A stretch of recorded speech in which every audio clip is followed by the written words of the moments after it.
Chers Cynthia Fleury, Jean-François Delfrécy, Jérôme Sadier et Jean-François Corti, bonjour.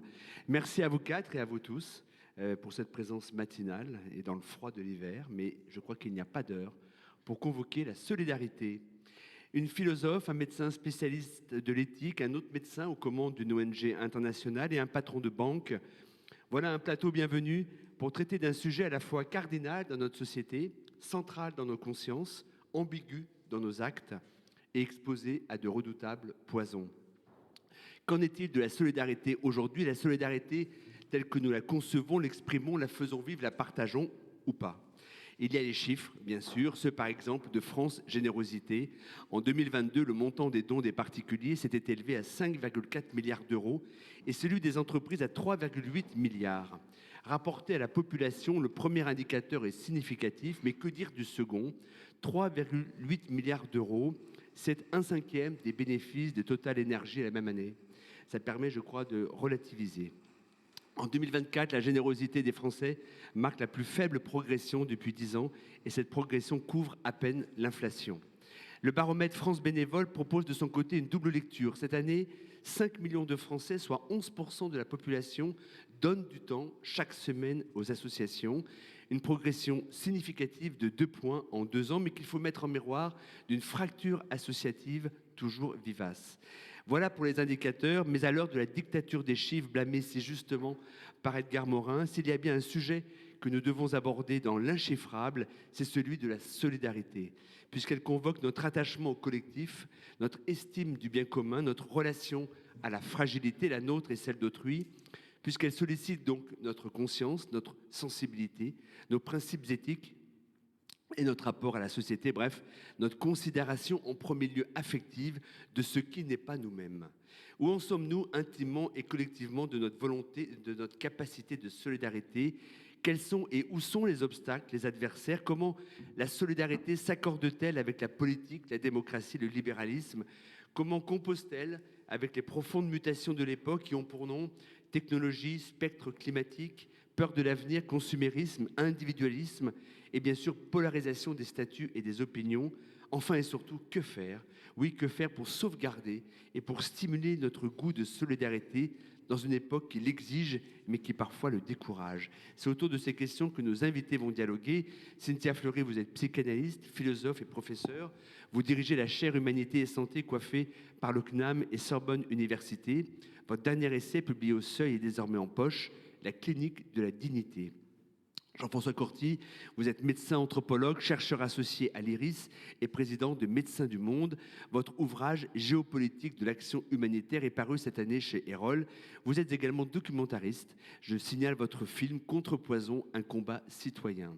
Jérôme Sadier, vous porterez le regard de l'entreprise, vous qui présidez le Crédit Coopératif, mais aussi COP.fr et êtes membre du conseil de surveillance du groupe BPCE. Enfin, Jean-François Delfrécy, professeur d'immunologie, président du Comité consultatif national d'éthique et président du conseil scientifique pendant l'épreuve du Covid-19. Je signale votre biographie, Un médecin au front, paru au Seuil. Mais tout d'abord, une petite question d'actualité dont on parlait, Cynthia et moi, dans le couloir en arrivant juste ici. Il y a quelques jours, le chef d'état-major des armées a alerté les Français et les a prévenus de la possibilité de se préparer en tous les cas à sacrifier nos enfants. Là, c'est une question, vous me l'avez dit tout à l'heure, de solidarité qui est clairement posée. Une question de solidarité non pas des âmes, cette solidarité des âmes à laquelle nous sommes habitués, mais peut-être pour la première fois depuis 80 ans, la solidarité des corps. Expliquez-nous un petit peu comment justement vous avez réagi à cette déclaration. Pardon.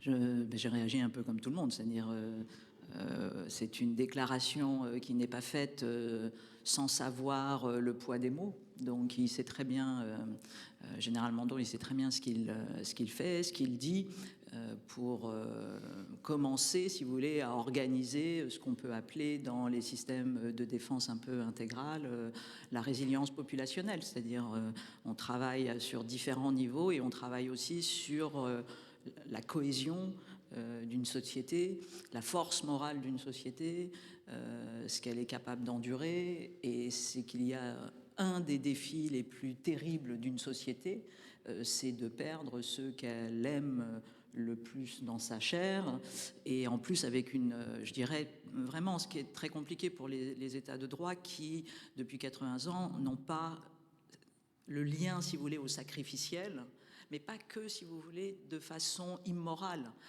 Nous n'avons pas ce lien au sacrificiel au sens bénéfique du terme, c'est-à-dire que nous considérons que notre premier devoir est celui de la protection et non pas de la possibilité de mettre nos corps à disposition d'une défense de la patrie comme les anciens le faisaient avec un peu d'évidence. Donc cette solidarité des corps, cette solidarité de la chair, cet ethos commun, nous avons désappris cela. Nous avons même considéré éventuellement que c'était une anti-valeur par rapport à la question de l'état social de droit, qu'il n'était pas là pour cela, nous n'étions pas là pour cela, et nous allons redécouvrir, hélas, devant nous, parce que les menaces sont assez fortes et qu'il y a des risques forts d'être désignés par autrui comme étant une cible, et qu'à partir de ce moment-là, il faudra trouver les moyens d'une défense forte, et la défense forte, c'est jamais que des moyens physiques, enfin c'est jamais que des moyens, si j'ose dire, logistiques, c'est des moyens physiques au niveau des corps, mais aussi des esprits qui sont en accord avec le fait de mettre ces corps à disposition. Et ça, c'est quelque chose d'immense en termes de, à la fois l'histoire française et des pays l'a toujours fait. Mais si vous voulez, c'est de nouveau un apprentissage, bien évidemment, douloureux, difficile, et qui avait perdu, encore une fois, l'importance de sa légitimité auprès des concitoyens. Jérôme et les Jean-François, vous avez peut-être des fils ou des petits-fils qui sont en âge justement d'être... ils sont dans les âges de ceux auxquels le général faisait référence. Est-ce que vous vous êtes senti, et Jérôme par exemple, est-ce que vous vous êtes senti frappé au cœur, vraiment au cœur, de la solidarité, justement, de cette solidarité corporelle par les propos du général? Je pense à vos garçons. Bonjour à toutes et à tous. Bon, je pense qu'il y a quand même un problème de forme. Je ne pense pas que ce soit le chef d'état-major des armées de dire ça à la nation, à vrai dire, fondamentalement. Et je le dis gentiment, mais j'en pense plus de mal que ça, à vrai dire, parce que je pense que c'est contre-productif même. Après, sur le fond, moi, je n'ai pas attendu que le chef d'état-major des armées soit invité au Congrès des maires de France pour le dire, pour penser qu'il y avait quand même un sujet, enfin une question qu'on ne se posait pas nécessairement depuis quelques années. Effectivement, moi j'ai des enfants, enfin, dont un en l'occurrence, qui a l'âge que j'avais moi quand je faisais mon service national, pour le coup, puisque ça existait à l'époque. Et oui, j'ai pris conscience, moi, il y a déjà quelques mois. En fait, moi, je suis profondément bouleversé, pas par l'élection de Trump, mais parce que ça a libéré, à vrai dire, fondamentalement, et sont redevenues possibles des choses qu'on n'imaginait plus. Voilà. Et l'idée que demain on soit confronté éventuellement, et il faut toujours s'y préparer, à des conflits qu'on n'avait pas imaginés, parce qu'on était protégé par la dissuasion nucléaire, parce qu'on a cru à la mondialisation heureuse, parce que, etc., etc. L'idée de se dire, comme dans d'autres pays, et certains pas si loin d'ici, notamment en Ukraine, où on lève en masse de la population pour résister physiquement à une invasion, si ça devait arriver chez nous, est-ce que nous sommes prêts collectivement, et est-ce qu'on est prêt individuellement à consentir à ce, entre guillemets, sacrifice ? Je mets des guillemets à sacrifice. Et donc ça pose la question qui est liée à notre débat par ailleurs, c'est de quoi on est solidaires les uns vis-à-vis des autres. On a tous envie et besoin d'être protégés à titre individuel, mais je ne suis pas sûr qu'on soit effectivement conscient de notre contribution aux besoins de protection des autres et a fortiori de la nation. Voilà. Et ça, je pense, pour le coup, ce qui me semble utile dans la parole du chef d'état-major des armées, c'est d'aborder cette question-là. De quoi sommes-nous solidaires en termes de protection lorsqu'il s'agit des intérêts de la nation ? Ça fait longtemps qu'on n'a pas posé le débat, je pense, dans notre pays. Vous voulez réagir, Jean-François ? Oui, merci d'abord pour l'invitation. Je suis très heureux d'être avec vous. Bon, je partage ce qui vient d'être dit. Au-delà des controverses politiques qui sont déjà à l'œuvre sur le fait de savoir si c'était à lui de dire ça ou à d'autres personnes politiques, plusieurs choses. D'abord, le président a déjà, dans un précédent prise de parole, annoncé la couleur sur le risque potentiel d'avoir des pertes humaines françaises. Donc je dirais le sujet n'est pas nouveau, sauf qu'il éclate aujourd'hui un peu plus dans un contexte où justement ce qui est nouveau, c'est des jeux d'alliance où on n'est plus aujourd'hui aussi sûr d'avoir une garantie de sécurité notamment des États-Unis, compte tenu de celui qui est à la tête et des valeurs qu'il prône, qui sont en rupture quand même avec beaucoup de nos valeurs démocratiques, libérales mais humanistes. Donc il y a cette question qui ressort dans un contexte géopolitique de jeu d'alliance et d'assurance sécuritaire de partenaires solides qui ne le sont plus.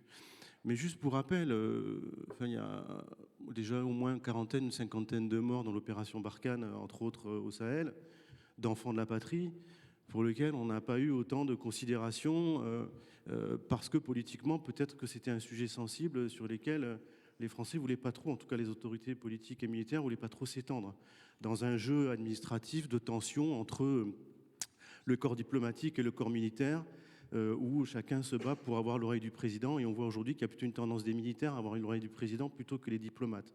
Et je ne reviendrai pas sur... On pourrait rentrer dans la discussion. Mais moi, je trouve que cette prise de parole, elle amène à des questionnements dont il faut se saisir dans une démocratie. Quand on parle d'enfants, ça veut dire des militaires de carrière, ça veut dire quoi? Ça veut dire la société civile et compagnie. Ça veut dire, est-ce qu'on est prêt à se battre pour quel territoire, pour quelle cause, pour quelle raison?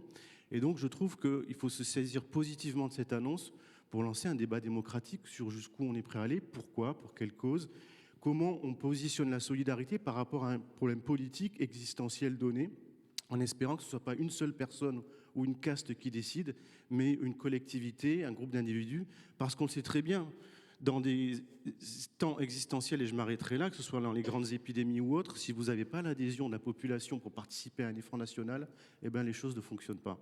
Donc il faut impliquer la population, donc ça veut dire être dans une démarche démocratique totale sur un sujet existentiel comme celui-ci, entre autres. Jean-François Delfraissy, vous êtes aujourd'hui président du Comité consultatif national d'éthique, le CCNE. Vous avez été président du Conseil scientifique Covid-19. Vous êtes une véritable tour d'observation de la capacité des Français à être solidaires, à faire preuve de solidarité, et solidarité avec un S, je parle vraiment de solidarité au pluriel, puisque la solidarité prend beaucoup de formes, à la fois humaines, politiques, économiques, intergénérationnelles également. Quel état des lieux dressez-vous de notre capacité collective à être aujourd'hui, à faire solidarité? Je ne sais pas. Un état des lieux, c'est compliqué. Non, juste une remarque pour rester sur la première discussion. Je partage complètement l'analyse, c'est-à-dire que ça doit nous mener à un débat démocratique. Et on est dans le temps pour le faire, et il faut qu'on est dans un contexte où la vision du militaire est évidemment différente de celle qu'il pouvait y avoir il y a 2 générations, et donc il faut qu'on reconstruise quelque chose entre la société et l'armée. Dans le même temps, je voulais dire que c'est passé complètement inaperçu. En Afrique du Sud, il y avait la reconstitution du Fonds mondial contre le VIH, la tuberculose et le paludisme, qui est un outil de multilatéralisme qui a ses défauts, mais qu'on a monté il y a maintenant 25 ans, et qui finance l'accès aux médicaments pour les patients VIH et atteints de tuberculose ou du paludisme. À la suite des mesures de Trump, les États-Unis se sont retirés. Les démocraties européennes sont très frileuses et dans un contexte économique évidemment complexe. La France va diminuer par 2 son financement à ce budget. C'est-à-dire que là, et les conséquences de ça sont difficiles encore à chiffrer. On est en pronostic, mais on estime qu'il devrait y avoir 2 ou 3 millions de morts supplémentaires dans les 3 années qui viennent. C'est-à-dire qu'on n'est pas dans la projection d'un conflit, on est dans 2-3 millions de morts dans les 2 années qui viennent. Donc voilà, la solidarité, elle est internationale, en tout cas, elle est atteinte grâce à Trump 2, mais aussi à la réaction de nos démocraties. Alors pour répondre très vite à votre question sur où on est la solidarité, moi, d'un point de vue éthique, on a 2 grandes valeurs qui ne doivent pas s'opposer, mais qui se confrontent un peu et qu'on doit regarder en face. C'est d'une part l'autonomie, mais au sens de l'autonomie, la liberté individuelle. Chacun d'entre nous pousse à une forme de liberté individuelle. Notre liberté nous appartient, notre mort nous appartient, l'accès à la procréation nous appartient. Donc avec une forme un peu d'égoïsme d'une certaine façon. C'est une vision un peu à l'anglo-saxonne. Les démocraties européennes avaient plutôt une vision de type solidarité. Puis de l'autre côté, en effet, il y a ce mot de solidarité en particulier vis-à-vis des populations les plus fragiles. Ce que je retiens en tout cas de ce que j'ai vécu, à la fois dans le Covid, dans ce que je vois actuellement, je suis moins pessimiste que peut-être certains d'entre vous qui disent que la solidarité est en train de partir. Non, je crois on reste en France dans cette dualité et que chacun d'entre nous, si on s'examine, on hésite à certains moments à être, on n'hésite pas d'ailleurs, mais on est plus vers une liberté individuelle ou vers une forme d'égoïsme ou de vision très personnelle, et c'est très sain d'ailleurs, hein, il ne faut pas condamner du tout ça. Et puis à d'autres moments, on est au contraire, on a envie d'être solidaire, et solidaire vis-à-vis des autres. La question, mais j'y reviendrai à la fin, c'est jusqu'où va la solidarité et dans quel contexte va la solidarité dans un monde qui est contraint maintenant économiquement. Et bien sûr, la première vision de la solidarité, c'est vis-à-vis des plus anciens, vis-à-vis des plus fragiles. Et il y a autour de cette table plusieurs qui le porteront. Je vous indiquerai tout à l'heure comment on doit se réinterroger sur des nouvelles formes de solidarité compte tenu du contexte démographique que nous avons actuellement. Est-ce que vous pouvez les uns les autres me citer un exemple concret, un sujet concret qui vous bouleverse, un sujet de solidarité, hein, qui vous bouleverse aujourd'hui, positivement ou négativement? Est-ce qu'il y a vraiment quelques faits saillants les uns et les autres sur lesquels vous voulez attirer notre attention, l'attention de tous ceux qui nous écoutent maintenant? Cynthia, peut-être non, Jean-François. Je voudrais juste, excuse-moi, je vais répondre à votre question, mais sur la définition de la solidarité, et je pense que peut-être Cynthia sera meilleure que moi sur les aspects philosophiques, mais il faut qu'on reparte de la base. C'est une démarche d'action qui se fonde sur une capacité d'indignation qui est liée à une capacité d'empathie, si en gros je caricature. Et à partir de là, avec une considération qui est philosophique, que l'existence ne doit pas être faite que de souffrance, en gros, et qu'on peut essayer d'y remédier. En tout cas, c'est un aspect philosophique de l'action humanitaire, mais je pense qu'on peut transmettre sur d'autres sujets. À partir de là, sur la question de fond qui est où va la solidarité, je pense que pour être dans l'analyse, il faut rentrer dans la diversité de la typologie des acteurs impliqués, sinon on ne comprend pas les choses. On ne peut pas dire...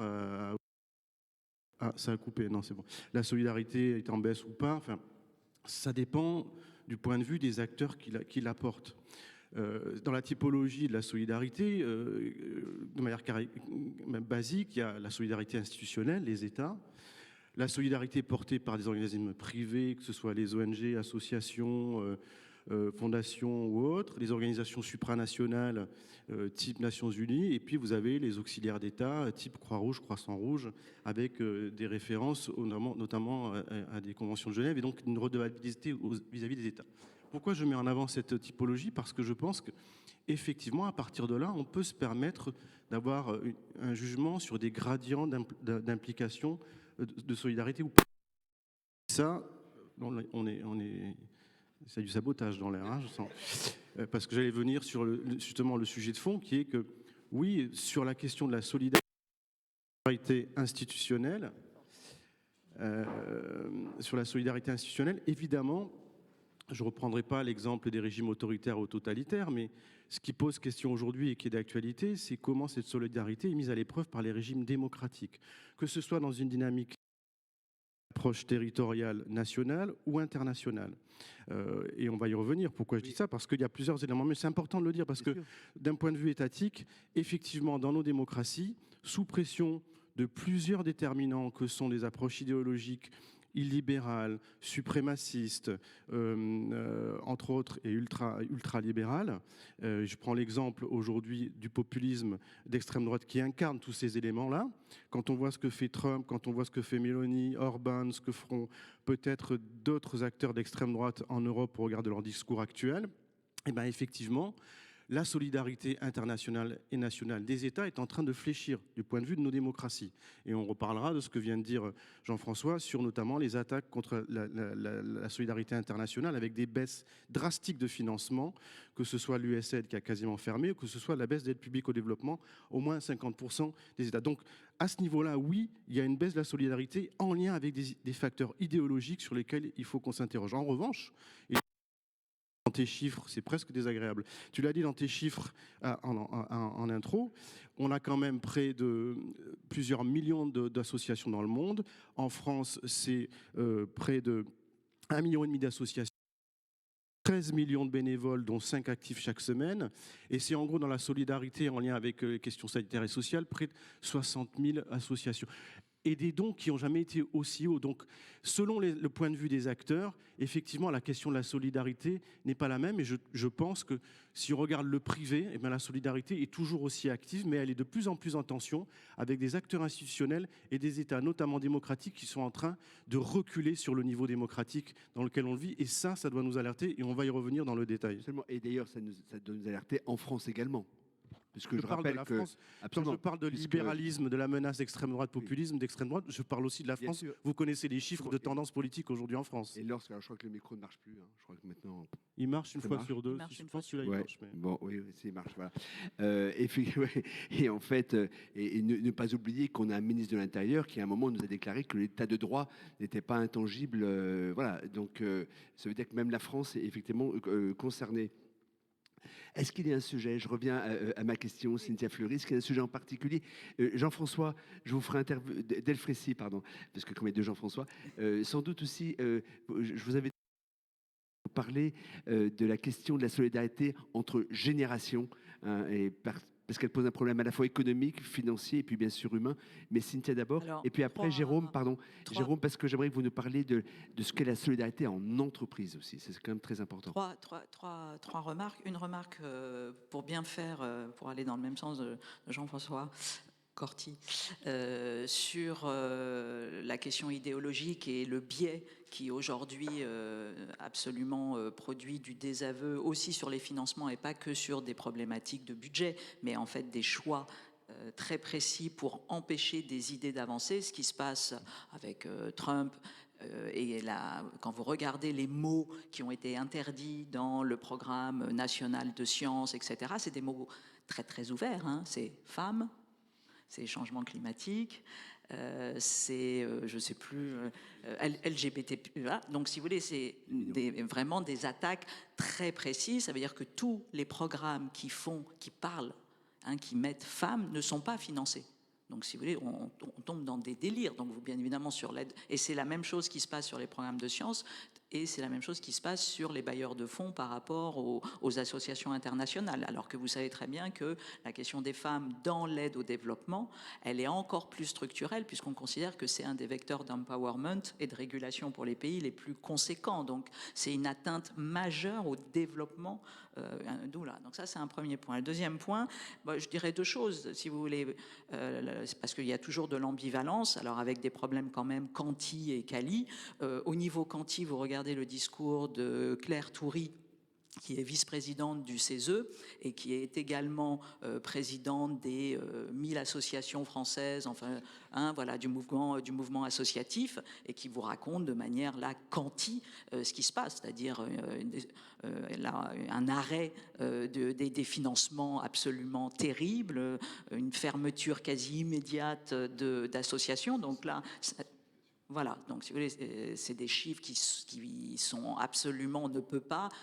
Voilà, ça c'est du quanti qui produit un quali, c'est-à-dire qu'on va avoir des effets de seuil dramatiques. Donc ça c'est la situation française sur cette solidarité en acte extrêmement participative, extrêmement infiltrée, totalement décentralisée, très efficace, de proximité, qui est très robuste. Donc là vous portez un coup d'arrêt tout à fait conséquent sur cela. Et à côté de ça, moi je peux vous dire qu'il y a aussi bien évidemment une culture extrêmement inventive de résistance avec des ethos et des métiers qui, sur place, dans les services hospitaliers, dans les EHPAD, dans le médico-social, dans quantité d'endroits, continuent d'assumer leur métier solidaire avec inventivité, avec créativité, en allant chercher en se faisant eux-mêmes bailleurs de fonds, en allant récupérer telle ou telle chose. Enfin, parce que je le vois, la chaire de philo a des antennes dans différents endroits de CHU, EHPAD, etc. Et on voit les équipes comme jamais, mais avec des équipes qui sont érodées, qui sont malgré tout fatiguées, qui tiennent parce que ça fait partie de leur métier, ça fait partie de leur vocation, mais qui à un moment donné se disent comment on va pouvoir produire une solidarité de qualité dans des modes dégradés à ce point-là récurrents. Plus que récurrent, permanent. Jérôme, je rebondis sur ce que dit Cynthia, mais ça m'amène justement au terrain de l'entreprise.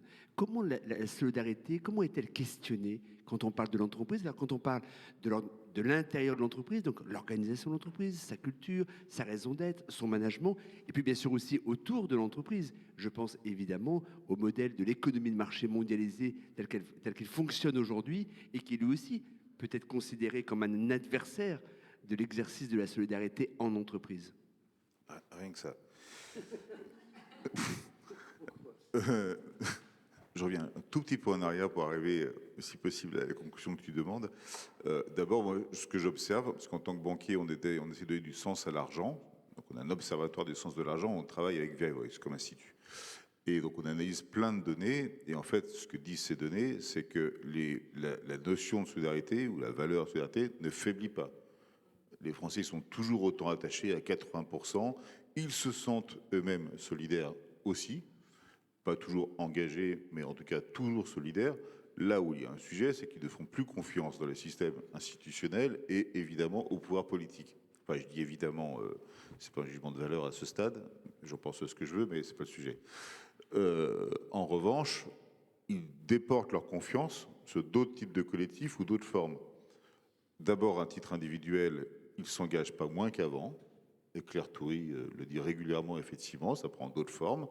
Moins institutionnelles, elles aussi, elles s'engagent moins pour prendre des responsabilités dans le monde associatif notamment, mais ça n'empêche pas qu'il y ait du bénévolat, ça n'empêche pas de donner de l'argent, ça n'empêche pas de déposer des causes, peut-être plusieurs causes successives plutôt qu'une seule sur la durée.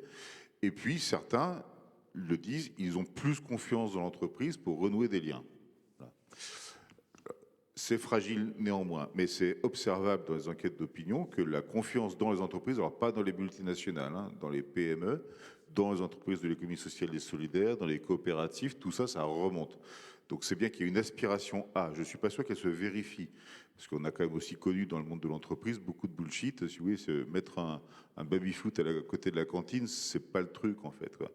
Et le problème pour les entreprises aujourd'hui, c'est de considérer comment elles peuvent intégrer l'envie d'agir de leurs propres collaborateurs et parfois les plus jeunes au sein de l'entreprise. Et ça, on est très très loin encore aujourd'hui d'avoir imaginé des trucs qui soient pertinents. Il faudra du temps, des partages d'expériences, etc. Ce que j'observe aussi, parce que j'exerce des responsabilités dans le monde de l'économie sociale et solidaire, c'est que contrairement à ce que j'étais moi quand j'avais 30 ans de moins, moi je voulais changer le monde, mais pour moi changer le monde ça passait par l'engagement politique, éventuellement par le service public ou l'intérêt général d'une manière ou d'une autre.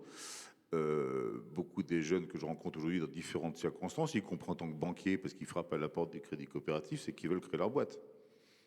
Ils veulent créer leur boîte parce que c'est ce qui leur apparaît le plus concret pour agir sur l'état du monde, pour avoir de l'impact. Alors, je déteste ce mot, mais dont acte je fais avec aussi, hein, il n'y a pas de sujet. Mais tout ça pour dire, et j'en finis par là, pour toujours relier à notre thème à nous, en fait, ce qui intéresse aujourd'hui la plupart des gens, c'est de choisir le niveau et le type de solidarité. C'est à la fois une très bonne chose et en même temps, il faut quand même faire attention au fait qu'on a aussi besoin d'une solidarité plus institutionnelle. Mais pour y arriver, il faut qu'on travaille sur la notion du consentement. On n'est pas solidaire par nature, je pense. Je pense que l'humanité, elle arrive à coopérer, c'est différent. Elle arrive à coopérer pour relever des enjeux qui sont parfois difficiles. Elle l'a démontré à plusieurs étapes de l'histoire de l'humanité. Il y a un instinct qui pousse en principe l'un vers l'autre, mais lorsqu'il s'agit de systèmes institutionnels, c'est bien mon bémol, je pense que ça, c'est pas naturel.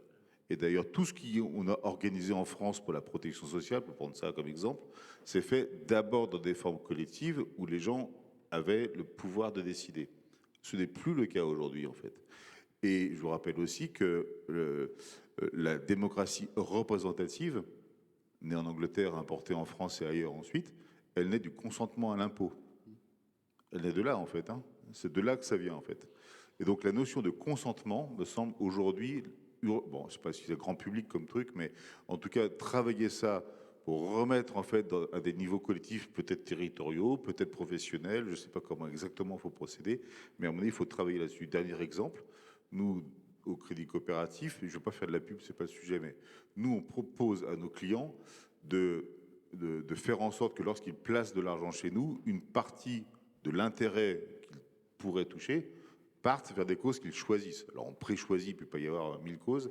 Donc il y a 3 grandes causes, la planète, la solidarité internationale et la lutte contre les exclusions. Et ils renoncent à une partie de leurs intérêts et nous on abonde. Voilà. Mais pour vous donner un exemple, ça n'a jamais faibli en volume. Ça a pu faiblir en rapport parce que les taux d'intérêt ont baissé, etc. Je passe le détail. Mais l'année dernière, c'était plus de 7 millions d'euros qui sont partis de nos clients et de la banque vers une quarantaine d'associations qu'on avait choisies.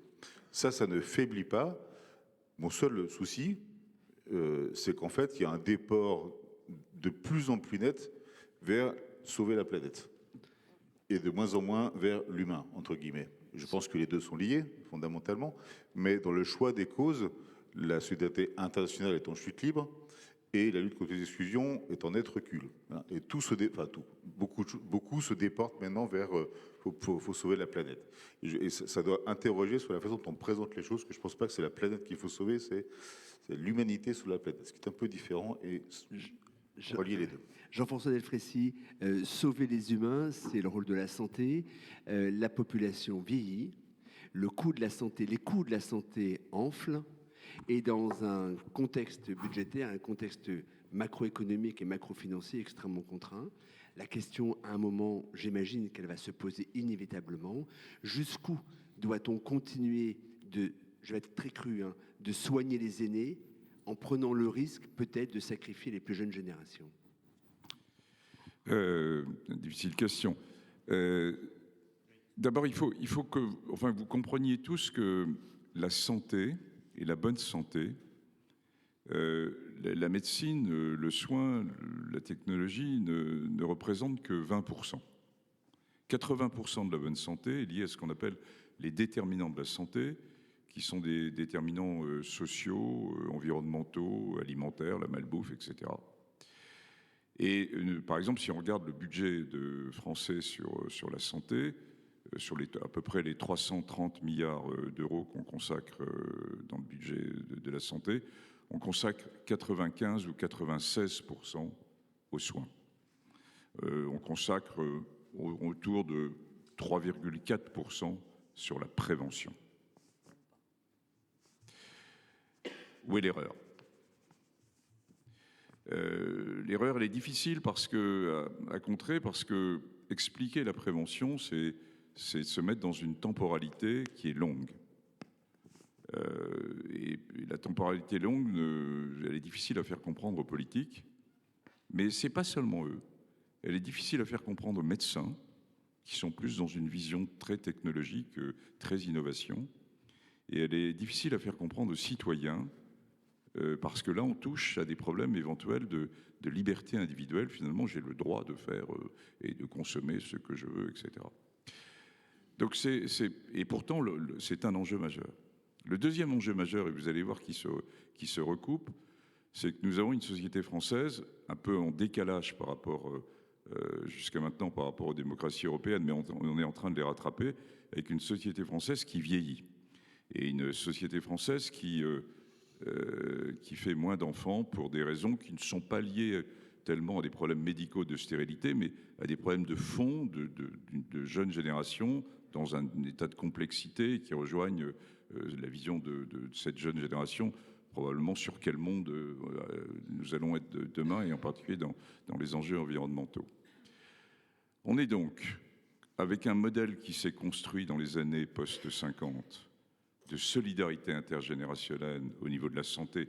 C'est vrai sur d'autres sujets, mais je resterai sur l'aspect santé, avec un modèle qui est en tension, qui va être en tension majeure entre une durée de vie qui continue de s'allonger en France, mais qui s'allonge essentiellement chez des gens comme moi.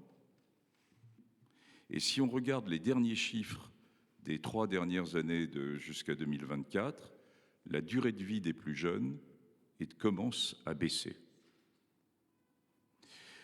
Ça veut donc dire que, sans avoir eu de vrai débat là-dessus, sans avoir une vision de partage, de démocratie, de réflexion tous ensemble, ce pays est en train de laisser finalement, je comprends que ça va vous choquer pour certains, mais si moi je ne pose pas la question, qui va la poser, est en train finalement de consacrer de plus en plus d'argent dans le domaine de la santé pour les personnes les plus âgées. Et ce, probablement quand même, tout doucement, au détriment des personnes les plus jeunes. Il n'y a plus de médecine scolaire, il n'y a plus d'infirmières scolaires, il n'y a plus de ces corps intermédiaires qui existent au niveau de la médecine du travail, etc., tout ce qui est dans ce domaine de la prévention. Alors, la réponse, vous allez me dire, elle est simple, hein, il faut mettre plus d'argent, hein, et on doit pouvoir tout faire. Moi, je pose la question de se dire, mais est-ce qu'on va être capable de mettre plus d'argent? Ce d'autant que, dans le même temps, les innovations médicales n'ont jamais été aussi grandes. Moi, je suis un homme de l'innovation. Hein, je suis sorti de l'innovation thérapeutique dans le domaine de l'infectieux et de l'immunologie. Mais il est en train d'arriver, par exemple, des nouvelles molécules qui, c'est le début, ça marche plus ou moins bien, mais qui vont permettre pour la première fois probablement, de ralentir dans une certaine mesure l'évolution des maladies neurocognitives et de l'Alzheimer. Si ça marche, c'est 2-3 millions de personnes, c'est des coûts de 150 000 euros par patient. C'est-à-dire, c'est des coûts, nous sommes rentrés dans des choses de coûts faramineux. Puis on peut citer d'autres exemples. Hein. Donc, question posée, et qui est très difficile d'un point de vue éthique, disons-le, hein, et pas seulement économique. Je me situe, moi, au plan de la question éthique qui se pose pour cette génération.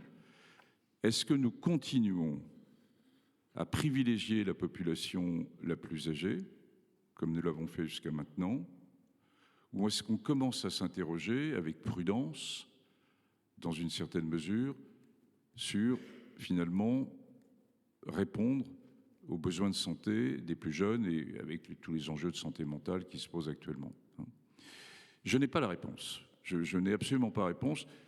De la même façon qu'on disait tout à l'heure qu'il fallait mettre sur la table un débat démocratique entre la société et l'armée, il me semble que c'est le moment, dans un moment difficile, on va essayer de le faire lors des états généraux de la bioéthique, mais je reconnais que c'est très compliqué, de s'interroger sur où nous souhaitons, qu'est-ce que nous allons pouvoir faire, à partir du moment où on admet que, je dirais, le budget n'est pas extensible. Hein, parce que, évidemment, la réponse qu'on va me faire, eh ben, on va y mettre plus d'argent. Je ne suis pas sûr qu'on soit capable de le faire. Et si nous n'y réfléchissons pas, c'est les économistes qui vont le faire. Jean-François Corti, mais également Cynthia et Jérôme. Jean-François Delfraissy nous partage une réflexion, il pose une question, il le dit lui-même, il n'a pas la réponse parce qu'on voit bien que c'est un immense chantier pour les citoyens, c'est un immense chantier de démocratie d'ailleurs, mais peut-être avez-vous, non pas une réponse, mais en tout cas la question de Jean-François vous inspire une réflexion. Oui, on est sur un sujet qui n'est pas simple, on est d'accord, mais les questions éthiques qui sont posées, à mon avis, par Jean-François, elles ont des résolutions, certes économiques, mais surtout politiques. Autant je partage le constat sur la santé publique, autour d'un déséquilibre, d'une asymétrie entre ce qui relève du thérapeutique et du préventif, on va dire, autant sur l'analyse, je ne partage pas trop certains de tes éléments. Il me semble que sur la prévention, si on a un manque de prévention, c'est parce qu'il y a une non-volonté politique de mettre davantage de moyens sur du thérapeutique que sur du préventif, dans un contexte de culture capitaliste où il faut consommer du soin, consommer du médicament, d'ailleurs avec des prix faramineux dont on pourrait discuter de la légitimité, hein, et le manque de transparence sur les négociations qu'il peut y avoir entre les États et les entreprises pharmaceutiques. Je ne reprendrai pas l'exemple du sofosbuvir sur l'hépatite C où on payait un traitement 40 000 euros alors qu'en coût de production il coûtait 100 euros. Mais je reviens sur le sujet, sur cette asymétrie entre prévention et curatif. Il me semble qu'aujourd'hui, dans cette culture capitalistique, et je ne le dis pas de manière, enfin oui, je le dis comme ça, il y a le souhait d'être sur une logique de surconsommation plutôt que de prévention qui ne plaît pas forcément à une culture de consommation, que ce soit du médicament ou du soin, mais dans une dimension très, très financière. Et je pense que je suis pas... ok, il y a quelques médecins qui sont pas assez dans la prévention, il y a quelques patients qui poussent quand ils viennent vous voir en consultation, et je sais de quoi je parle, je fais encore des consultations, et qui sont là à vouloir un antibiotique, alors même qu'ils ont de la fièvre et pas de facteurs qui le nécessiteraient. Mais quand même, il y a une culture de la culpabilisation des patients, des soignants, qui est mise en avant au profit d'une culture institutionnelle et publique qui fait la part belle, on va dire, à d'autres acteurs en lien avec des intérêts économiques. J'en veux pour preuve, sur les questions de santé environnementale, Parkinson, cancer, myélome, leucémie, dont on sait qu'elles sont fortement connotées à des expositions à des pesticides. Une loi du plomb qui nous explique qu'on va remettre des pesticides dont on sait scientifiquement qu'ils sont dangereux pour la santé sur le marché pour répondre à des intérêts privés très personnalisés, en créant les conditions d'une loi qui est prête à shunter un organisme parapublic qu'est l'ANSES, qui permet de donner, sur des points de vue scientifiques, des légitimations de mise sur le marché de tel ou tel pesticide. Donc on crée les conditions d'augmenter les facteurs de risque qu'on appelle les exposomes en santé environnementale pour répondre à des intérêts privés et pas à un intérêt général, en expliquant que ben voilà, ça fait partie du sens de l'histoire. Non, donc c'est pour ça que je renvoie à la question politique majeure qui est comment on défend l'intérêt général face à l'intérêt privé, ce qui renvoie à la culture, et je m'arrêterai là, de ce que j'évoquais tout à l'heure, la mise en tension de nos sociétés et de nos systèmes solidaires, institutionnels, face à un ultralibéralisme qui nous amène à mettre en avant l'intérêt privé plutôt que l'intérêt général. Comment on répond à ça ? On répond à ça par des mesures politiques qui assument qu'il y a un État social fort, avec des moyens, avec une société civile qui prend sa part dans la solidarité, dans une démarche de démocratie sanitaire assumée. Et ça, on en est loin quand on est dans une perspective idéologique ultralibérale, voire illibérale, voire suprémaciste, et j'expliquerai pourquoi après. Mais le dernier point où je ne suis pas d'accord avec Jean-François, c'est que, mais je suis d'accord sur plein d'autres points, sur l'aspect économique, évidemment, l'enjeu économique est important. Mais je rappelle que le Conseil national de la résistance, quand il a mis en avant l'esprit de la sécurité sociale et ce que ça a amené en termes de solidarité nationale, c'était dans le contexte d'un pays exsangue qui sortait de la guerre, qui était ruiné, et ça ne l'a pas empêché d'avoir une certaine vision d'une solidarité qui pouvait se construire, certes avec un État, mais avec des corps intermédiaires, des ouvriers qui ont pu à un moment donné, sous impulsion ou pas, selon chacun fait l'histoire de syndicats ou autres, créer les conditions d'une solidarité nationale qui puisse s'appliquer et qui puisse élever l'espérance de vie d'acteurs de société qui étaient jusqu'à présent négligés. Et donc ça s'est fait dans un contexte financier difficile. Donc aujourd'hui, mettre en avant la contrainte financière, c'est certes une réalité, mais ça fait pas un tout. Des ressources financières, il y en a. Regardez l'écart de richesse qui se creuse de plus en plus, si on parle juste de la France, entre, on va dire, des super riches et une pauvreté qui s'accentue. Et on ne va pas revenir sur les débats de la taxe Zuxman, parce qu'on n'est pas là pour ça. Simplement, ce que je veux dire, c'est que l'argent, il y en a. Il faut aller le chercher dans un contexte politique assumé, où un État social et une certaine idée de la solidarité nationale peut se porter aujourd'hui dans la bouche d'acteurs ultralibéraux. La norme, ce n'est pas la solidarité, c'est l'intérêt privé plutôt que l'intérêt général. Jérôme, la solidarité prise en otage donc du modèle capitaliste, des excès du libéralisme, vous l'entendez, vous, en tant que banquier, ça ? En tant que banquier ou autre chose, mais oui. Mais quand même, vous êtes aussi en tant que banquier, oui, et comme un acteur quand même du modèle capitaliste qui est le nôtre. Non mais Jean-François, numéro 2, dans l'ordre de place, a parfaitement raison quand en fait il n'y a jamais eu autant d'argent. Soit en accumulation de valeur, en création monétaire, tout ce que vous voulez, il n'y a jamais eu autant d'argent. Par contre, il n'a jamais été aussi peu socialisé, en fait. fondamentalement. Et c'est en train de devenir un phénomène aggravant des situations que nous vivons, parce que le capitalisme, parce que je n'ai pas répondu à la question tout à l'heure, est dans une fuite en avant, considérant que, en fait, comme les ressources sur lesquelles il s'est fondé sont en train de s'amenuiser, et ben en fait, c'est une fuite en avant pour essayer d'être dans la prédation la plus totale, au mépris de ce qui devrait, en principe, servir au bien commun. Je fais un raccourci accéléré.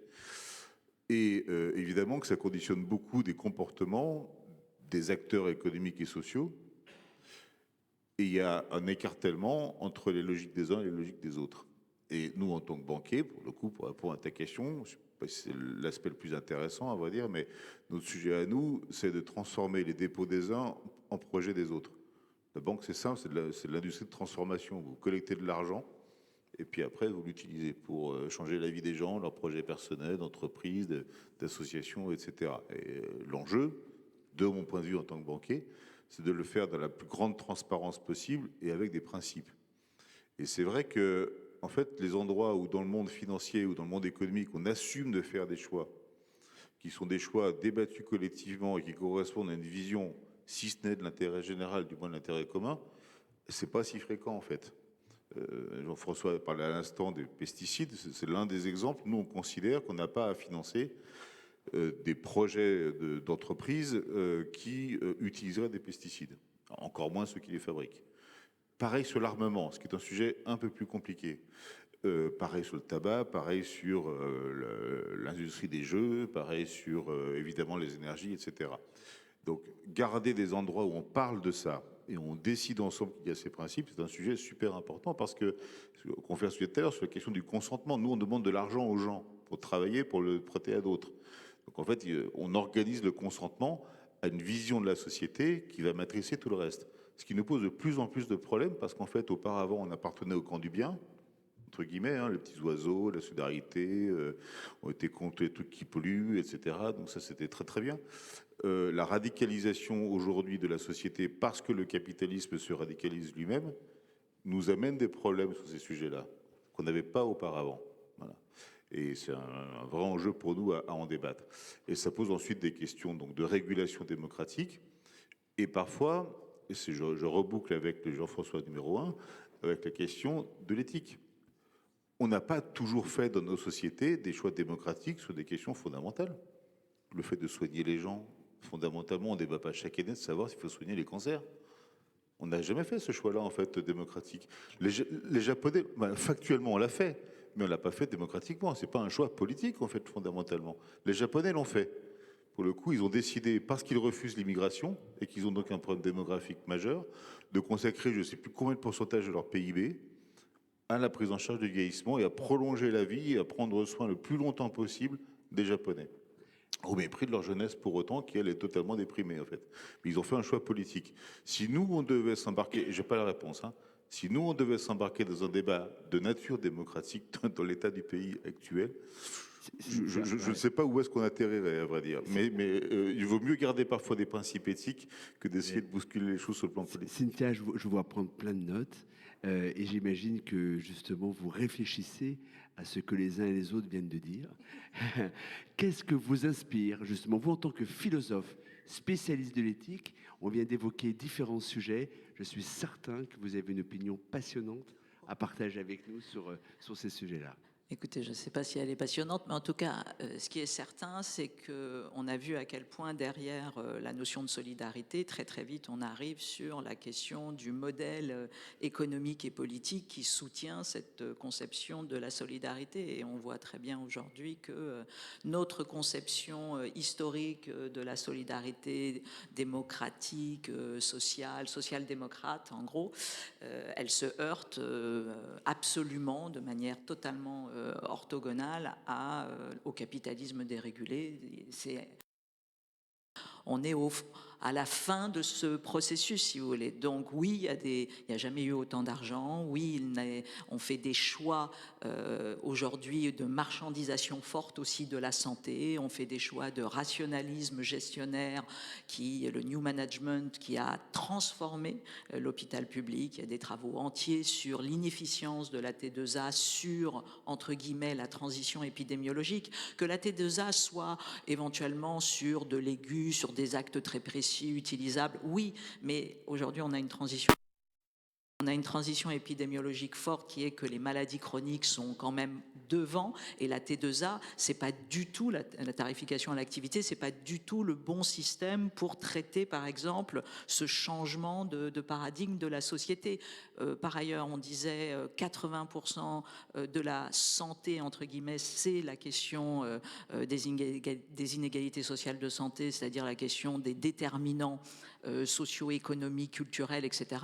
Quand vous travaillez dans des structures où vous demandez qu'il y ait un enseignement et une formation et des protocoles co-designés par les humanités en santé dans les protocoles de soins, c'est pas financé et c'est considéré comme quelque chose qui est inefficient, alors que précisément ça détient la future efficience du soin. Donc tout ça montre que, voilà, et en dernière instance, vous avez la parole terrible, et c'est celle de Jean-François Delfraissy, qui à un moment donné dit, écoutez, on va se trouver, et c'est d'ailleurs le dilemme qu'on a bien connu dans la pandémie, et demain avec les failles systémiques qui sont devant nous, les régimes d'exception sanitaires qui sont toujours des régimes de sortie de l'état de droit.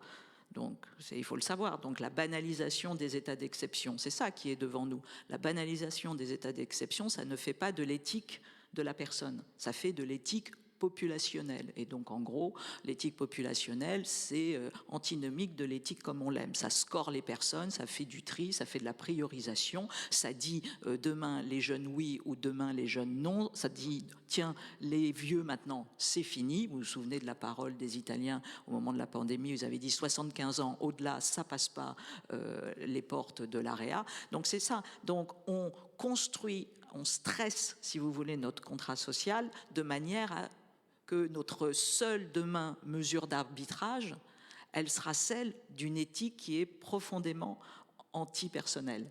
Donc voilà, donc c'est un enjeu considérable, encore une fois, de remettre le côté de la solidarité. C'est pour ça que la solidarité institutionnelle est tellement importante, parce qu'encore une fois, elle remet la solidarité pas simplement sur la charge éthique, morale, qui est très importante, de la société civile, mais qui est un tout petit peu plus du domaine de l'éthique, et elle la rebat, si j'ose dire, elle la rabat plutôt sur la question économique, la question politique des institutions, pour montrer à quel point on défend, encore une fois, un contrat social. Une question simple, parce que tout à l'heure vous évoquiez la taxe Zuckman. On ne va pas rentrer dans le détail de la taxe Zuckman, mais la taxe Zuckman, elle pose une question philosophique toute simple. Finalement, ceux qui ont le plus profité des dernières années justement de bonne santé économique et notamment entrepreneuriale, ceux qui en ont vraiment profité, il n'est peut-être pas anormal de leur demander une contribution supplémentaire. Je rappelle également le rapport de l'INSEE il y a 2 jours sur les 0,1% des revenus. Là, on parle vraiment des revenus hors patrimoine, des revenus des foyers en France. Eux aussi, ces 15 dernières années, ils ont bondi de manière considérable par rapport aux classes moyennes. En fait, une question, mais vraiment très sotte, pardonnez-moi, mais comment, vous qui connaissez aussi Jean-François Delfraissy très bien, le monde politique, comment le Parlement, donc Sénat et députés, sont-ils à ce point-là incapables de s'accorder sur une mesure qui relève du bon sens? Et là, on parle du bon sens de la solidarité, parce que la solidarité, c'est du quotidien. Vous le disiez très bien aussi, Cynthia, quand on a préparé l'entretien. La solidarité, c'est être actif, être acteur dans la solidarité. Là, nous serions tous acteurs de la solidarité. Pourquoi ça flanche? Est-ce que, question toute simple, la solidarité est-elle l'otage de la politique? Oui, bon courage, parce que si vous voulez, prenons simplement, regardons ce qui s'est passé avec la taxe Zuckman, et vous créez de toute façon, et c'est bien normal, un débat Et donc, vous allez créer aussi une controverse autour de ces questions sur, je dirais, l'efficience ou non de cette taxe. Ensuite, vous vérifiez, vous savez, Habermas définit le déficit démocratique par le gap, par la différence qu'il y a entre le cercle de ceux qui décident et le cercle de ceux qui subissent la décision.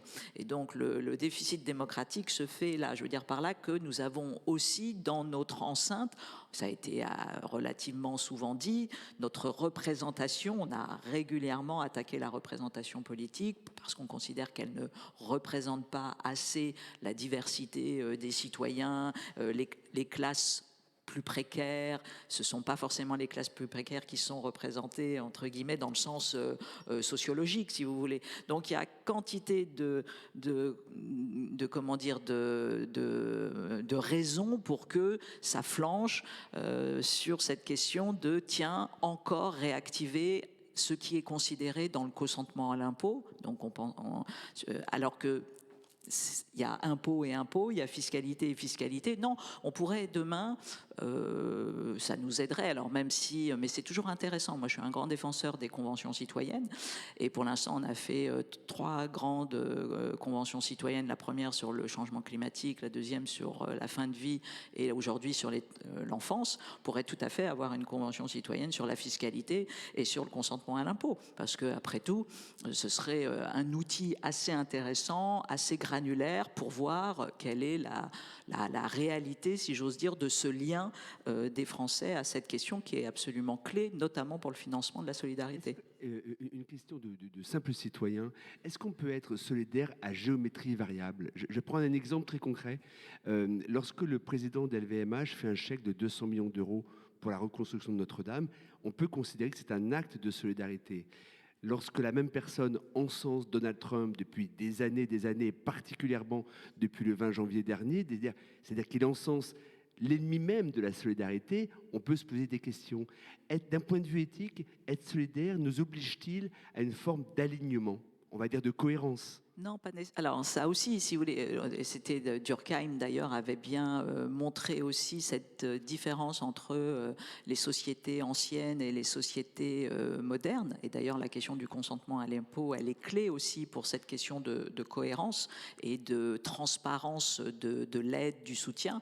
Les solidarités non modernes sont construites autour d'une solidarité dite mécanique, donc plutôt une solidarité de proximité clanique et qui est une solidarité d'échelle en fait, une solidarité de périmètre et de territoire commun, donc bien évidemment qui renvoie à une certaine conception, si j'ose dire, de la géographie, c'est-à-dire qu'aujourd'hui nos enjeux par exemple, ils sont transnationaux, nos enjeux sont globaux, nous avons un tel niveau d'interdépendance que nécessairement notre solidarité nationale, elle est indissociable de la solidarité internationale. Donc, c'est aussi des changements. Nous étions moins intriqués par le passé, si vous voulez. Donc, ce financement-là fait que nécessairement demain, notre solidarité organique institutionnelle, elle doit être encore plus forte parce que nous sommes dans une obligation de mutualisation. Les méga-feux, les inondations, les pandémies, tout ça, ce sont des choses qui vont s'abattre sur les États indépendamment de leur nationalité. Jean-François, vous voulez rebondir ? Oui, je ne sais pas si ce micro marche. Oui, au-delà de la question, on va dire, morale, philosophique, de savoir pourquoi il faut se tourner vers l'autre dans une démarche de solidarité, si on est sur des principes de santé publique, que tu viens de rappeler au travers des questions de pandémie qui touchent à l'international, enfin au monde global, on sait très bien que plus les inégalités en santé sont importantes, plus l'état global d'une société donnée sera mauvais et qu'il y a tout intérêt à lutter contre les inégalités en santé pour que tout le monde aille bien. Donc c'est un point de vue de santé publique rationnel, mis en avant par différents travaux, Wilkinson et d'autres, et où on voit bien, au travers notamment de la question des pandémies ou des questions rappelées par Cynthia en lien avec le environnemental, que le multilatéralisme international est nécessaire pour répondre à ces enjeux et que ce n'est pas avec un repli sur soi poussé par des idéologies, on va dire, populistes et plutôt d'obédience extrême droite, que chacun va s'en sortir dans son petit pays face à un péril planétaire. Et donc, cette question de la solidarité, elle nous oblige au travers d'éléments scientifiques qui nous rappellent que se soucier de la vie des autres, c'est se soucier de sa propre vie, que tout le monde s'en sortira positivement si on est dans cette logique-là. Mais simplement pour aussi revenir sur les attaques de la solidarité aujourd'hui dans le contexte de poussée illibérale, y compris dans nos démocraties, ce que j'évoquais tout à l'heure. Si effectivement les États démocratiques, sous pression des populismes d'extrême droite, ont décidé de remettre en question la solidarité internationale, on parle aussi de solidarité nationale. Aujourd'hui, les associations en France, elles font face à une baisse de financement qui est monstrueux, qui fait que la plupart vont fermer ou mettre la clé sous la porte, et donc limiter la capacité de beaucoup de bénévoles à s'exprimer dans un champ social donné, qui est quand même une colonne vertébrale d'une cohésion sociale globale, et dans un contexte de baisse des financements de la solidarité internationale, où ce sont aussi non seulement des milliers, voire des millions de morts sur des projections, notamment si on parle du VIH, qui sont annoncées, mais aussi des milliers d'organisations qui vont fermer, y compris des grosses associations, je pense à des grosses ONG françaises humanitaires qui sont en train de faire des plans sociaux drastiques, avec des fermetures et des coupes à hauteur de 40% de leurs ressources humaines, y compris dans les sièges français. Simplement, ce que je veux dire, c'est qu'aujourd'hui, et je suis désolé, je reviens à la question politique des régimes populisme d'extrême droite à tendance illibérale et suprémaciste, parce que pour moi, c'est un sujet. Pourquoi ? Parce que au-delà de la question financière et de la baisse des financements, notamment dans la démocratie, je ne parle même pas de ce qui se passe chez Trump, chez Poutine ou en Corée du Nord ou ailleurs, où on sait déjà qu'effectivement les organisations, les associations qui sont des émanations de société civile en théorie diversifiées et démocratiques, elles ont été laminées depuis longtemps. Mais ce qu'on voit chez nous, c'est une tendance aussi à une forte défiance vis-à-vis d'organisations qui travaillent sur les questions qu'évoquait Cynthia de droits des femmes, de droits des migrants, des minorités LGBTQ+, ou autres. Et en fait, on fait face à une forme d'offensive contre des acteurs intermédiaires que sont les organisations qui, aujourd'hui, sur le terrain, comme le monde de la recherche, produisent des données objectives, notamment sur des questions d'inégalité sanitaire, sociale et environnementale, si on parle de ça, qui viennent challenger la puissance publique, ce qu'on appelle le plaidoyer, pour essayer d'impulser des modifications de politique publique qui aillent dans le sens de l'intérêt général ou autre, en tout cas dans une certaine idée de la démocratie. Et aujourd'hui, ce qu'on voit, y compris dans nos propres démocraties, c'est non seulement une attaque au travers de la baisse des financements, mais aussi une mise en tension juridique sur des organisations comme la mienne, par exemple, où on va nous expliquer que parce qu'on fait du sauvetage en mer Méditerranée, on est complice de passeurs, donc on est des criminels. Aujourd'hui, Madame Meloni, elle empêche les bateaux d'aller faire des sauvetages en mer Méditerranée avec des cadres juridiques foireux, sous prétexte que la climatisation ne serait pas aux normes dans les bateaux ou autres, ou qu'en tout cas, on se mettrait dans une perspective de pouvoir être dans une forme criminelle d'aide. Donc ce que je veux dire par là, c'est qu'il y a une forme d'offensive de cette approche illibérale, suprémaciste, d'obédience extrême droite. Pourquoi suprémaciste ? Parce qu'elle nous amène à considérer que potentiellement il y aurait des bons ou des mauvais malades, notamment au travers de la question de la remise en question de l'aide médicale d'État en permanence, qui nous renvoie le fait que des sans-papiers pourraient mourir chez nous, il n'y a pas de problème, et donc pose cette question morale. Et c'est là où c'est intéressant ce que tu rappelles sur la question éthique posée chez les personnes âgées, c'est qu'aujourd'hui, une société qui est capable de dire que des personnes avec un statut administratif précaire pourraient mourir légitimement sans problème en mer Méditerranée ou aux portes de nos hôpitaux, c'est une société qui sera capable de considérer que ses propres précaires ou ses propres minorités ne méritent pas le même sort. Et donc, si on est capable de ne pas soigner des sans-papiers, on sera capable un jour de ne pas soigner des personnes âgées ou alors de ne pas soigner des jeunes. Et donc, ce que tu disais tout à l'heure, engager une réflexion sur des mises à l'écart de certains pans de nos sociétés civiles par rapport à des contraintes qui seraient budgétaires, mais dont on sait qu'elles ne sont pas budgétaires, elles sont politiques et idéologiques, c'est hyper dangereux. Et simplement, cette tendance à attaquer les organisations internationales par le biais d'attaques juridiques, d'attaques financières, au fond, ça rejoint les attaques sur la science, ça rejoint les attaques sur la capacité de pouvoir produire des données rationnelles qui nous aident à penser dans l'esprit des Lumières, des décisions rationnelles pour orienter vers l'intérêt général, en fait, ça remet en question l'idée même de pluralité, de contre-pouvoir et donc de démocratie. Si certains avaient encore le doute que la solidarité est un sujet politique et de démocratie, je pense que le doute est levé. Je vais inviter, on a 2 panélistes, 2 étudiantes de l'ESCPA, c'est ça, que je vais inviter à prendre le micro pour vous poser chacune une question.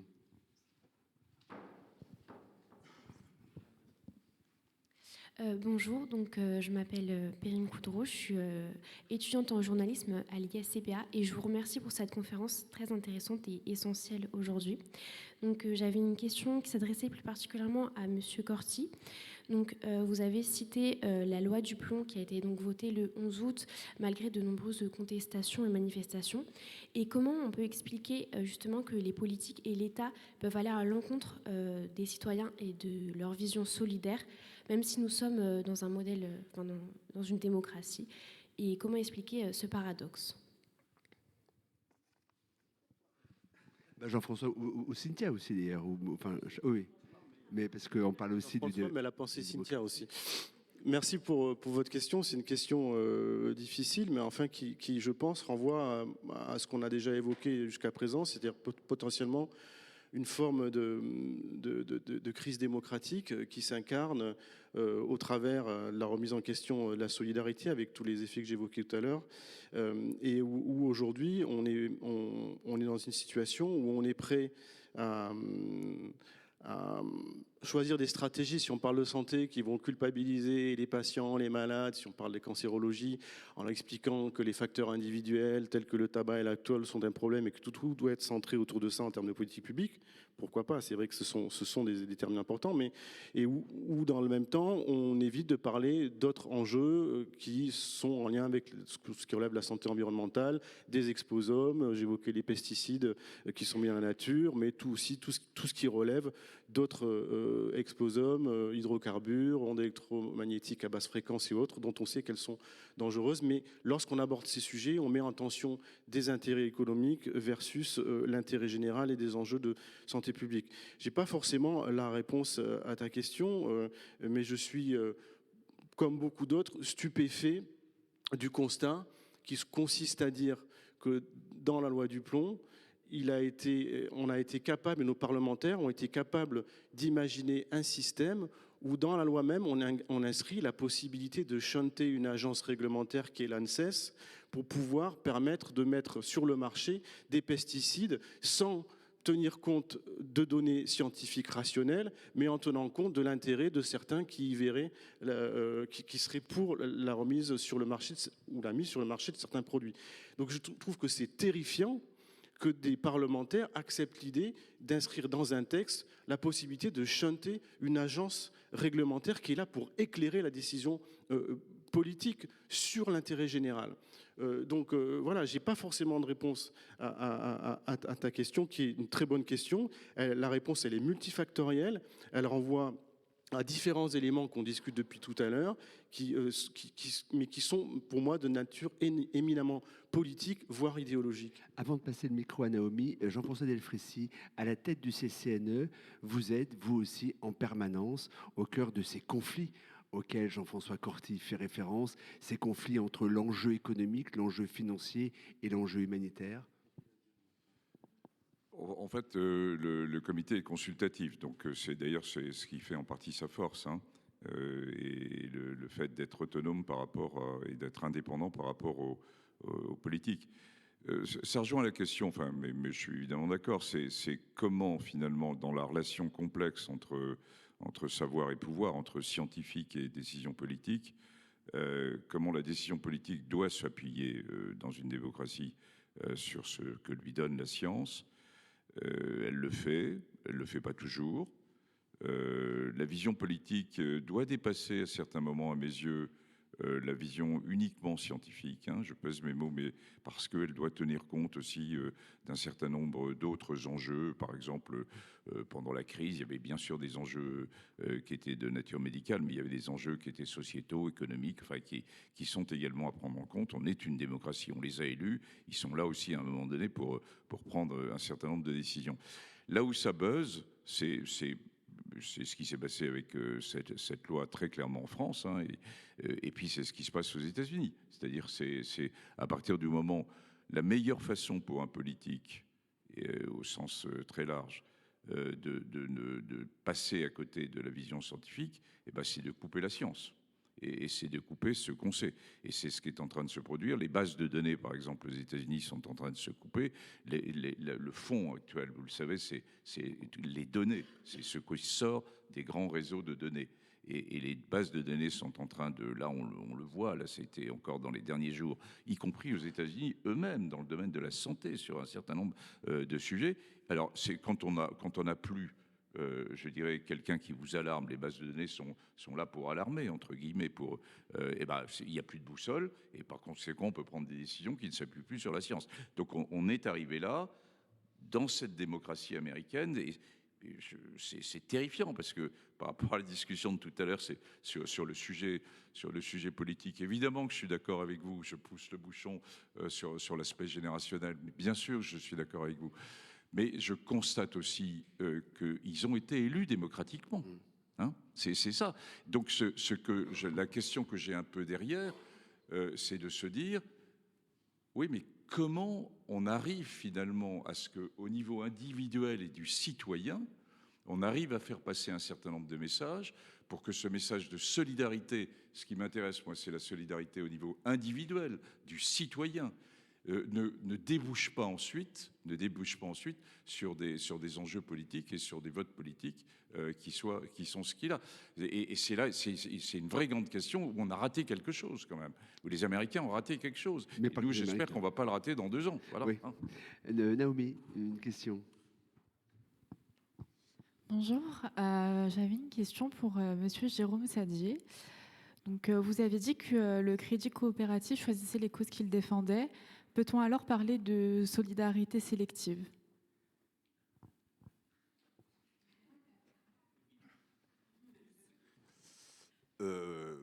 Oui et non. Oui, au sens où je parlais d'un dispositif en particulier qui consiste à dire on met de l'argent individuellement sur des produits d'épargne et je fais en sorte que de renoncer à une partie de la rémunération de cet argent par choix individuel. Voilà. Après, je le redis, d'abord, j'ai pas envie de faire de la pub pour ma banque, c'est pas du tout le sujet. Mais on est une banque qui assume le fait qu'elle fait des choses en fonction d'une vision de la société. Je pense qu'on n'est pas 36 comme ça. On est coopératif au sens où les décisions se prennent avec les propriétaires de la banque, que sont les sociétaires, à égalité. Et troisièmement, on a plutôt des clients qui, en principe, partagent cette vision de la société, ce qui fait que ce que nous finançons, pour le coup, là, a un spectre beaucoup plus large que les exemples que j'ai donnés tout à l'heure, qui sont sur un champ d'action en particulier. Mais nous, après, on est investi sur tellement de sujets différents et qui contribuent, je crois, à promouvoir une société un peu meilleure, que je ne pense pas qu'on puisse dire que, pour le coup, en général, c'est de la solidarité sélective. On va prendre peut-être 1 ou 2 questions de la salle, s'il y en a.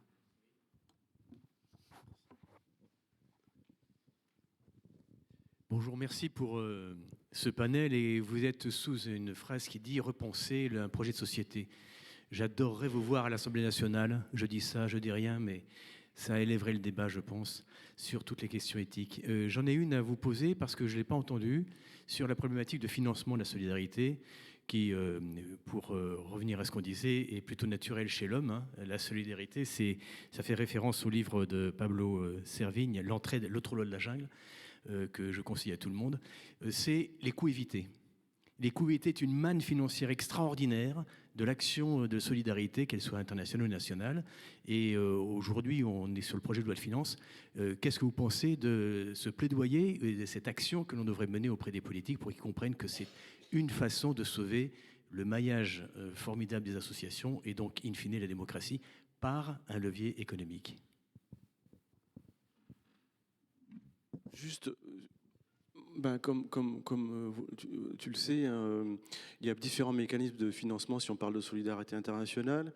Et certains mécanismes qui marchaient relativement bien, d'abord d'ailleurs mis en place par Chirac, sur la taxation notamment des billets d'avion, sur la taxation des transitions, tout ce qui est du flux financier aussi, internationaux, entre autres, qui était assez intéressant, qui est remis en question, en tout cas, dont les financements aujourd'hui issus de ces modèles sont réfléchis vers d'autres enjeux que la solidarité. Donc ça pose un problème de choix politique. Mais sur le financement de l'aide internationale, même s'il y a une attaque en règle, on l'a évoqué tout à l'heure, autour de la remise en question de l'USAID, l'agence américaine, ou la baisse des financements des pays de développement européens sous impulsion du populisme extrême droite, il faut quand même rappeler que le financement de l'écosystème humanitaire, avant ça, n'était pas forcément parfait et vierge de tout. Sur le financement de cet écosystème, 97% étaient liés à un top 20 de pays, essentiellement du Nord, qui finançaient cet écosystème. L'USAID, c'était 40%. Et donc, ce qui rendrait ce système éminemment soumis à une politisation, et qui explique le concept de, notamment, crise oubliée, et qui fait que eh bien, la solidarité internationale, sous impulsion financière des États, donc le financement institutionnel, a toujours été sous impulsion d'un certain soft power d'États qui finançaient des crises plutôt que d'autres parce que ça répondait à leurs intérêts. Le meilleur exemple, c'est le refléchage de nombreux financements en 2022, au moment de la tentative d'invasion russe en Ukraine, énormément de financements institutionnels, donc à majorité occidentale, qui étaient fléchés sur le Yémen, l'Afghanistan, la RDC, le Congo et la République centrafricaine ont basculé sur l'Ukraine. Non pas parce qu'il y a forcément plus de besoins humanitaires, si on est sur des critères de mortalité ou autre. Il y a beaucoup plus de mortalité aujourd'hui à Gaza, en RDC ou au Yémen qu'en Ukraine. Mais parce qu'il y avait un choix politique des partenaires de réfléchir cet argent vers l'Ukraine. Et c'est un choix qui peut être contestable, mais c'est un choix en tant que tel. Donc cet écosystème humanitaire et ce modèle de financement n'a jamais été parfait. Il y avait cette asymétrie, aussi une manque de transparence, de gouvernance qui faisait que c'était plutôt les pays du Nord plutôt que ceux du Sud qui impulsaient des choix de financement avec une vision néocoloniale encore très, très marquée. Donc voilà, c'est peut-être l'occasion aujourd'hui, avec cette crise majeure, de modifier les curseurs d'asymétrie, de faire en sorte que les organisations privées, la société civile puissent trouver plus d'espace pour être actrices aussi de cette solidarité internationale et nationale. Voilà, il y a un chantier qui s'offre à nous, qui est dur parce que les besoins n'ont jamais été aussi importants, notamment en termes de conflits. Il y a un empilement de conflits qui est majeur, catalysé par différents facteurs de conflictualité, crise environnementale et autres. Mais voilà, on est dans une période où on peut redessiner des déterminants d'une solidarité internationale qui est tout à fait passionnant. Cynthia ? Oui, non, juste pour dire qu'on le fait. Donc, je veux dire par là que vous avez quantité de rapports OMS en tête, OCDE, etc., qui ont renversé, si j'ose dire, qui ont pris le rationnel et le narratif de l'autre, c'est-à-dire la question des coûts évités, la question des mesures d'impact, la question des indicateurs de performance, pour démontrer que précisément quand on fait de la solidarité, des health humanities, des medical humanities, qu'on intègre ça en amont très tôt, qu'on fait de la prévention jusqu'au rétablissement, etc. Enfin, tout ce que nous racontons là, c'est-à-dire le modèle holistique de la santé, parce qu'il est beaucoup plus performant à moyen et long terme, moins cher et plus efficace pour la solidarité. Et donc cette notion de coût évité, on l'utilise beaucoup. Il y a énormément d'économistes de la santé qui la sollicitent. On fait des quantités de rapports avec ça, mais pour l'instant, ça résiste encore malgré la démonstration rationnelle, je dirais, et dans le langage de l'autre, monétarisé de cela, même si on peut après avoir des accords sur les méthodologies, etc. Mais on a des accords sur les méthodos tout le temps. Donc, non, on le fait. On s'est même obligé, nous tous, porteurs de centres de recherche travaillant sur ces questions, à démontrer la viabilité de nos protocoles plus holistiques. Jean-François Delfraissy. Oui, ça a été évoqué. Je pense qu'on est quand même à un tournant du multilatéralisme. Et que ce que nous avons inventé, tu parlais de Chirac tout à l'heure, mais je me souviens de cette rencontre avec Françoise Barré-Sinoussi à l'Élysée, où on a porté l'idée de création du Fonds mondial porté par la France, et qui était une forme de réponse extraordinaire dans les années 2000, avait besoin d'être revisité en 2025. Parce que une des conséquences de ça est que pour un certain nombre de pays, un certain nombre de choix n'ont pas été faits par les pays eux-mêmes, de consacrer un pourcentage donné, par exemple, aux enjeux de la santé. Cet aspect d'aide internationale poursuivi, et qui était absolument nécessaire à un temps donné, mérite d'être reconstruite. C'est le moment. Je ne sais pas comment on va le faire. Ça va être compliqué dans ce contexte financier public actuel en France en particulier. Le deuxième élément, c'est, je pense qu'il faut vraiment qu'on fasse tous attention à ça, mais parce qu'on est dedans, vous êtes dedans, moi aussi, mais il faut qu'on fasse attention à ça. C'est que cette décision, entre guillemets, de vision très internationale, de vision de financement du multilatéral, a été prise au plus haut niveau politique. On gueule toujours contre les politiques, mais somme toute, ils sont aussi capables de prendre des décisions à certains moments. Et elle a été assez peu expliquée aux Français, et assez peu expliquée en particulier à nos élus. Et on se trouve maintenant, par exemple, pour se battre, pour dire bah oui, il faudrait qu'on poursuive l'aide internationale. Et on se trouve avec des réflexions de ce type. Oui, ok, mais moi je veux bien vous aider pour avoir un financement supplémentaire sur l'aide internationale française ou européenne. Mais j'ai du mal à avoir, là où je suis député, où la première question des citoyens, c'est d'avoir l'accès aux soins directement dans un département X ou Y. Et c'est-à-dire qu'il faut, quand une vision est portée par une forme, je dirais, d'élite, entre guillemets, très portée au niveau politique ensuite, si on ne la partage pas avec les citoyens, et ça rejoint le débat depuis tout à l'heure, c'est-à-dire que sur des grandes questions de solidarité, il faut qu'on partage ce débat avec les citoyens. C'est à la fois une vision très individuelle, mais très collective aussi. Eh bien, on peut avoir des chutes difficiles. Et là, on est dans un moment complexe. Mais on va se réveiller, je vous rassure. Mais c'est un moment complexe. Je vais voir s'il y a d'autres questions. Oui.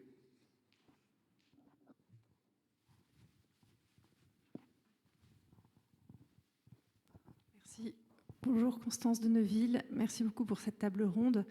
Moi, je me pose la question de la relation qui est sous-jacente à la solidarité.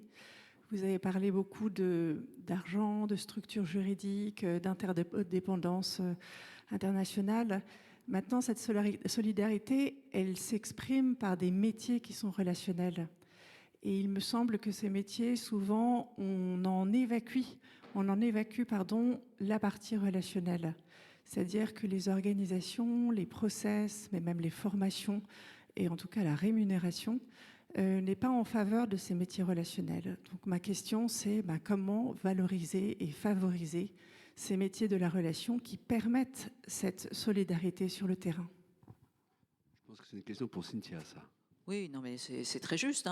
Ça a été là aussi bien montré par tout ce qu'on appelle notamment les théories du care, du soin, qui ont montré à quel point il y avait un phénomène à la fois d'invisibilisation, de disqualification, de dévalorisation de ces métiers qui sont absolument matriciels pour la société. C'est-à-dire la société ne tient pas littéralement sans cela. Et on continue de fait d'avoir des approches assez disqualifiantes. Ce sont des métiers extrêmement féminisés, sous-diplômés pour beaucoup. Donc, alors comment on fait pour inverser cela? Ça met du temps, mais on essaye de requalifier les formations, on essaye de se bagarrer sur la question de la rémunération, on essaye à l'intérieur des structures de se bagarrer pour le temps dédié précisément à la consolidation de l'alliance thérapeutique, puisque c'est la première chose qui remonte de la part des soignants. En fait, je n'ai pas le temps d'exercer ma clinique, je n'ai pas le temps de produire ce consentement aux soins. Et vous savez très bien que plus vous avez des vulnérables, plus la question du consentement aux soins, elle est compliquée parce qu'il y a un problème de défiance envers les institutions. Il y a souvent un problème aussi de langue, tout simplement, parce que vous êtes plus ou moins facile sur la compréhension de tel ou tel thème. Enfin, donc vous avez besoin encore plus de temps, si j'ose dire. Et il n'y en a pas. Donc c'est des bagarres, hein, mais aujourd'hui, si vous voulez, pour démontrer, par exemple, que le temps est un allié du soin, dans le rationalisme gestionnaire contemporain, c'est une bagarre. Enfin, je veux dire, c'est même impossible. Donc, qu'est-ce que nous faisons? Nous faisons du plaidoyer pour ça, mais pas que du plaidoyer. Nous faisons des actions parce que, en plus, les soignants tombent malades de ne pas pouvoir exercer correctement leur métier, etc., etc. Donc, c'est pris à bras le corps par quantité, malgré tout, de communautés, et notamment de chaires particulières qui sont dédiées à la consolidation de ces humanités cliniques, médicales, etc. Mais ce n'est pas parce que nous le faisons, encore une fois, que c'est majoritaire. Jérôme, vous voulez compléter? En deux mots, parce que l'un des intérêts, entre guillemets, du Covid, avec beaucoup de guillemets, c'est qu'on a réappris à voir des gens qu'on ne voyait pas, en fait, qui ont d'ailleurs souvent été parmi les premières victimes, au passage. Et donc, je pense que la première chose, c'est de lutter contre l'invisibilisation des centaines de milliers de personnes qui, au-delà même des personnels des services publics hospitaliers, évidemment, c'est une priorité absolue, mais à côté de ça, il y a des centaines de milliers de personnes qui incarnent, en fait, notre modèle social. Je le dis en tant que grand défenseur de l'économie sociale et solidaire, qui regroupe des associations, des mutuelles, des fondations, etc. Mais c'est des centaines de milliers de salariés de notre pays, dans des structures de droit privé, souvent avec des subventions, mais pas toujours, qui, en fait, font le dernier kilomètre. Voilà. Et par ailleurs, évidemment, avec des statuts qui sont parfois précaires, pour parler par euphémisme. Et donc, d'abord, lutter contre l'invisibilisation, puis après, lutter contre les inégalités de considération, accessoirement. Bon, on sait qu'il y a des problèmes salariaux, on a un problème de pyramide démographique dans ces métiers qui est une catastrophe absolue. Donc, il y a plusieurs dizaines de milliers de personnes qui partent en retraite dans les années là, qui viennent, juste là, sans parler de celles qui abandonnent. Parce que c'est trop dur, parce que c'est pas assez payé, parce que c'est pas considéré, etc. Puis parfois, il y a du symbole. Voilà. Aujourd'hui, quand vous êtes une infirmière qui opère en soins à domicile, votre indemnité kilométrique est moins importante que celle du médecin qui fera la même visite à domicile. Ça, c'est le genre de truc qui fait des ravages. Voilà. Parce que, certes, vous n'avez peut-être pas exactement la même voiture. C'est possible. Mais par contre, vous faites le même trajet et la même démarche vis-à-vis de la personne. Et parfois, ça se joue à des symboles. Et ça fait partie des sujets, je vous le jure, pour rencontrer souvent des réseaux d'infirmières qui font des soins à domicile, elles vous en parlent. Voilà. Elles vous disent, c'est quand même dégueulasse.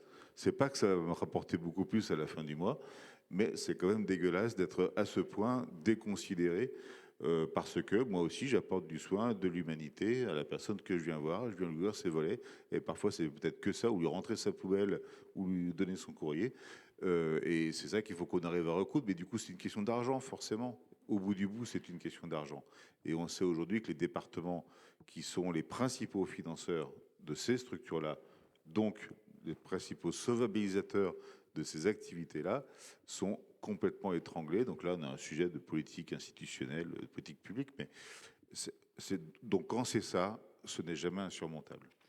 Il est l'heure de conclure. Dans 18 mois, une présidentielle s'offre à nous. Si l'extrême droite arrive au pouvoir, je ne suis pas certain qu'une ONG comme Médecins du Monde survivra. Je ne suis pas certain que des instances comme le CCNE survivra également. Je ne suis pas certain, Cynthia Fleury, que les angles des travaux que vous produisez survivront. Je ne suis pas certain que l'ESS y gagnera également. Donc je retiens une phrase très forte de Jean-François Delfrécy, réveillons-nous. Voilà, bonne journée à tous.